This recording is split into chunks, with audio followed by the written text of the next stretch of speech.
Greta Garbo was a Swedish-American actress who was mostly known for playing sad and tragic characters. Her acting career was short, but she managed to leave a mark on the world with her heartfelt performances. In this video, we'll take a look at her life. Appearing in an advertising film.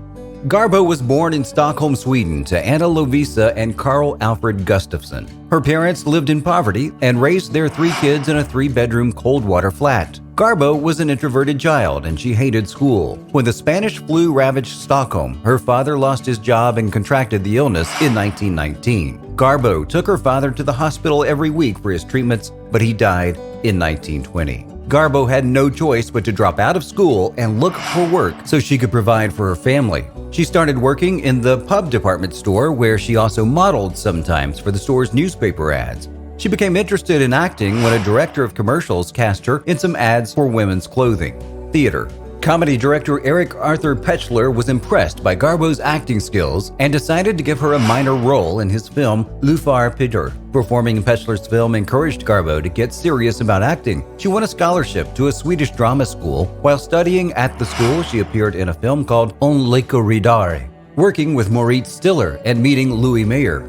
Garbo met Swedish film director Moritz Stiller when she was studying at the drama school. Stiller cast her in his film The Saga of Gösta Berling. The film was based on a novel by Nobel Prize-winning author Selma Lagerlöf, and it also starred Lars Hansen. Stiller took it upon himself to mentor and coach Garbo because he saw potential in her. He trained her and taught her valuable things about the film industry and acting. She got a starring role in the 1925 German film The Joyless Street. Swedish director Victor Säström, who worked at MGM, was friends with Stiller, and he told Louis B. Mayer, the co-founder of MGM, to meet him on his next visit to Berlin. During their meeting, Stiller showed Mayer Gösta Berling. Mayer was so impressed with Garbo's performance, he became more interested in her than in Stiller.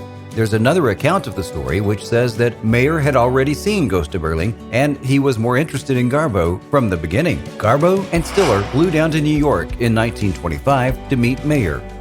Arriving in the U.S. Garbo and Stiller waited 6 months in New York for MGM to contact them. They got tired of waiting and decided to travel to Los Angeles. After spending 5 weeks in LA without any word from MGM, Garbo almost decided to go back to Sweden. In a letter to her boyfriend back home, she wrote, "You're quite right when you think I don't feel at home here. Oh, you lovely little Sweden.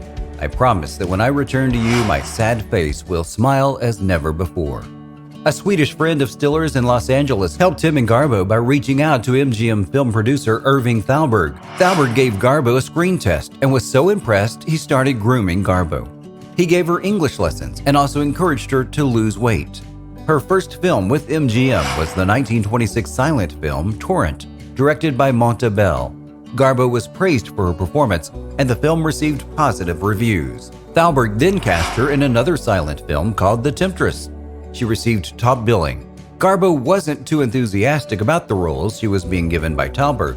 He often cast her in roles of sophisticated women, something she didn't like because she saw herself as a young, free-spirited girl. Rise to stardom. Garbo continued to perform in silent films of the late 1920s. She starred alongside John Gilbert in the 1926 silent romantic film Flesh and the Devil. Film historian Kevin Brownlow said Garbo gave a more erotic performance than Hollywood had ever seen. Garbo starred in a total of 3 films with John Gilbert. Her third film, A Woman of Affairs, made her one of the biggest MGM stars in 1928. As Garbo's fame increased, so did her demands.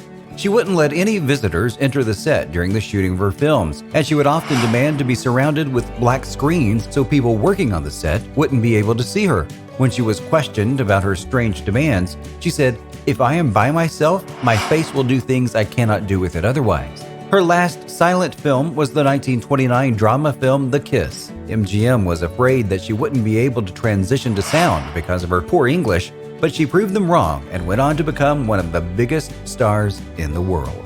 Talkies. Garbo's first talkie was Anna Christie, a film adaptation of a play by Eugene O'Neill. MGM promoted the film with the catchphrase, "Garbo Talks." Anna Christie became the highest-grossing film in 1930, and Garbo was nominated for her first Academy Award for Best Actress.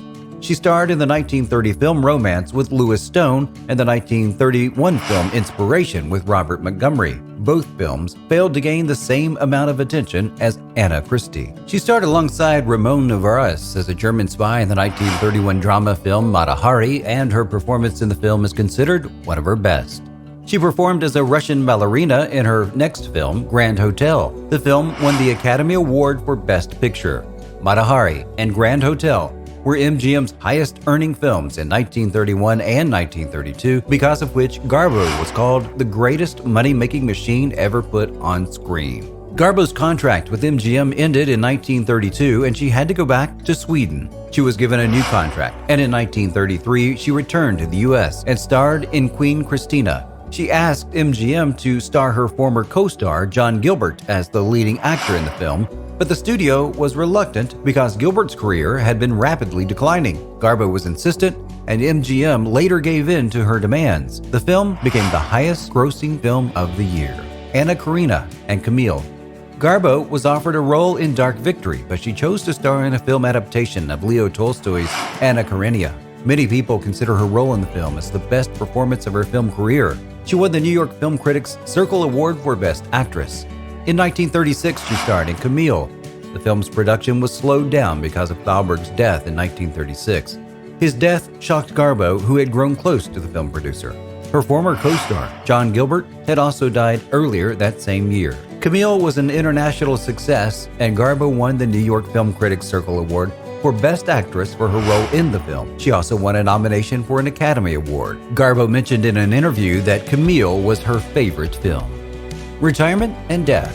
Garbo loathed publicity, and she would often get into arguments with people in MGM because of her tendency to avoid people. In one interview, she said, "As early as I can remember, I have wanted to be alone. I detest crowds, don't like many people." She never attended Oscar ceremonies or signed autographs. She began to turn down roles in the early 40s. According to Swedish biographer Sven Broman, Garbo was tired of Hollywood. She said, "I didn't like my work. There were many days when I had to force myself to go to the studio. I really wanted to live another life." She was a reclusive person, and she did all she could to guard her privacy during her retirement years. During the final years of her life, she was frequently seen walking casually on the streets of New York City. Garbo never married and lived alone during most of her life. Garbo died from pneumonia and renal failure in 1990 in a New York hospital. She was 84 years old at the time of her death. So what's your favorite Greta Garbo film? Let us know in the comments below, and make sure you hit that subscribe button.